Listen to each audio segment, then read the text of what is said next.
Jen bener. Ah, iki Mbak Tati Lestari yang gaya. Kok saya gede awake ya, Mak. Ambuh kuwi mbuh. Leprei kesuwen kok, Pak. Lho, leprei wong kowe iki ya nyilikke awak. Lah kowe iki takon to nyilikke awak ki aja renang. Lah napa?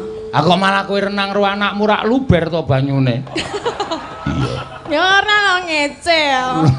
Sing disoting kowe rak krasa, sing ditok syuting anakmu, ah kowe nyemplung disoting bojomu kirimke aku. Napa ketok apa? Wah, ora karu-karuan kae. Iya. Iki sapa Elus? Ah, bojone rak jenenge Mas Tulus. Niki bojo kula, Pak. Aneh-aneh renang barang niki, kaya ngeten niki. Ting pecotot ora karu-karuan. Jenengan delok. Ayo ndelok wong dikirimi kok ora ndelok. Bareng srulup ning banyu mak bluk ngono kuwi. Cah cilik-cilik sing do kemambang ki iso mentas kabeh. Nek kuwi ora banget. Rekake anggere arep nyilem kok ming kemambang.